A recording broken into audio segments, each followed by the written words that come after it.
Os gráficos são recursos importantes utilizados para a comunicação de dados coletados, também utilizados para a comparação de informações quantitativas e qualitativas. Quanto às tabelas, há diversas formas de usá-las para organizar as informações coletadas. Elas podem aparecer em ordem crescente ou decrescente no caso de números, ou em ordem alfabética quando são compostas por nomes. Os tipos de gráfico. Temos o gráfico de setores, gráfico de barras ou colunas, o gráfico de linhas e os pictogramas. Vamos ver para que usamos cada um deles. O gráfico de setor também é conhecido como gráfico de pizza. E os gráficos de setores costumam ser usados em situações que envolvem comparação percentual. Utiliza-se um círculo dividido em setores, que, em geral, indicam as frequências relativas de uma variável.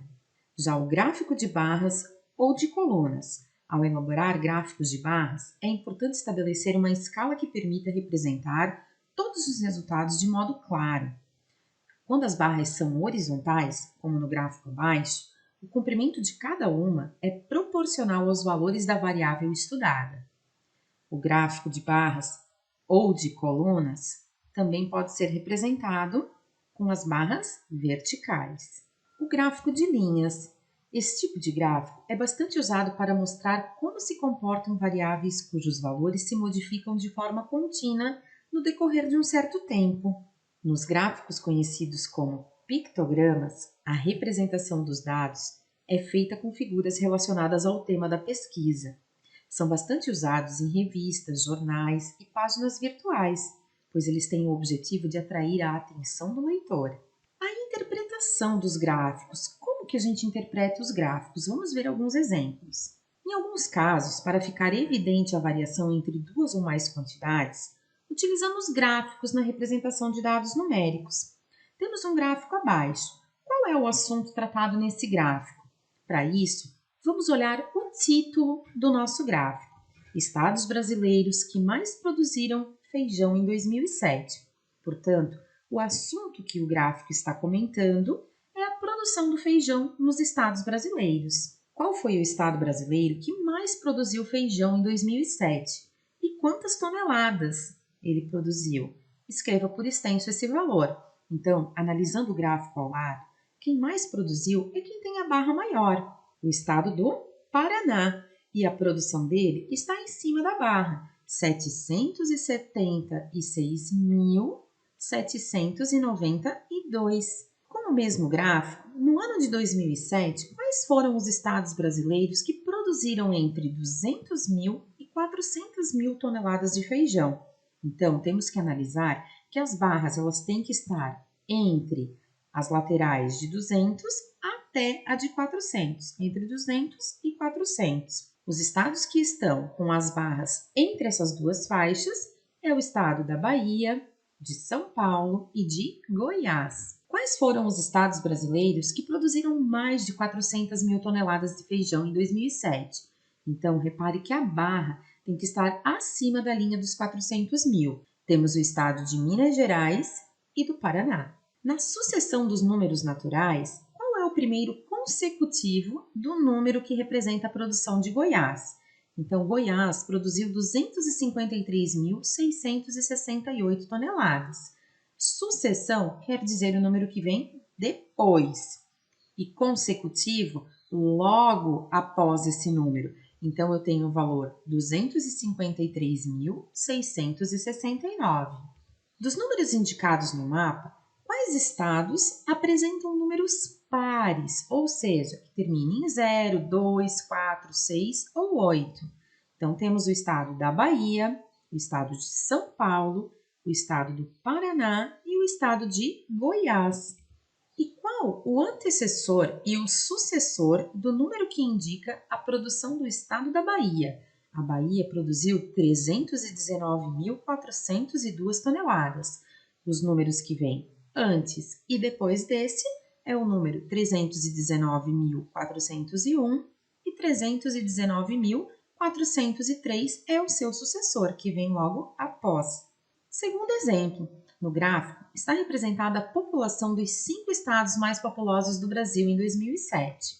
De acordo com o gráfico, qual é o estado mais populoso do Brasil? O estado mais populoso, automaticamente, é o que tem a barra maior, ou seja, o estado de São Paulo. Quantos algarismos você usa para escrever cada um dos números indicados no mapa? Perceba que em cima de cada uma das barras possuímos alguns números, que é a população de cada um dos estados. Então, quantos algarismos a gente utilizou para escrever cada um desses números? Basta contar. Temos 8 algarismos em cada um desses números da população. E qual o valor posicional do algarismo 2, indicado nos estados de Minas Gerais? Vamos analisar aonde que está o 2. Valor posicional, ele depende da localização dele no número. Quando a gente faz a decomposição de um número, a gente vai perceber que ele está localizado na casa da unidade, da dezena, da centena, da milhar. Então, a partir daí, a gente consegue determinar o valor que ele representa. No estado de Minas Gerais, o número 2 representa o valor posicional de 200 mil. No Rio de Janeiro, o número 2 representa o valor posicional de 20 mil. E no Rio Grande do Sul, representa 2 mil. A Sociedade de Amigos do bairro São José realizou eleições para o cargo de presidente com 3 candidatos e participação de 140 eleitores.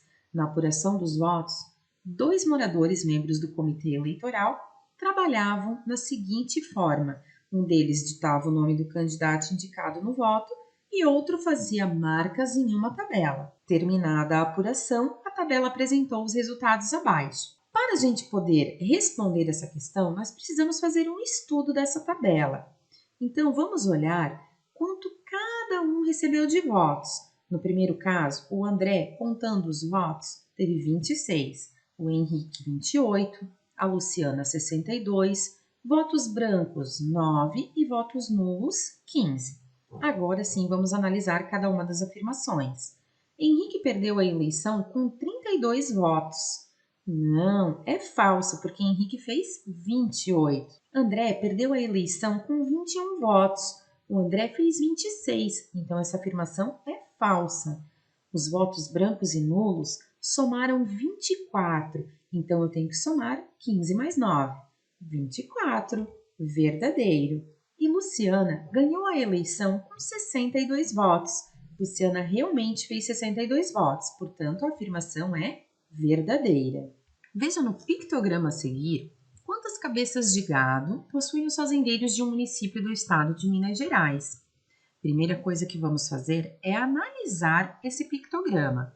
Pedro tem 4 gados, Sônia 1, Silvio 5, Marcos 4 e Plínio 3. Qual é o fazendeiro que tem mais gados? A partir da nossa análise, podemos dizer que Silvio possui mais gados. Há 2 fazendeiros que têm o mesmo número de gados. Quem são eles? Posso dizer que tem 2 fazendeiros que possuem 4 gados. Quem são eles? Pedro e Marcos. E se juntarmos os gados dos 5 fazendeiros, quantos animais serão ao todo?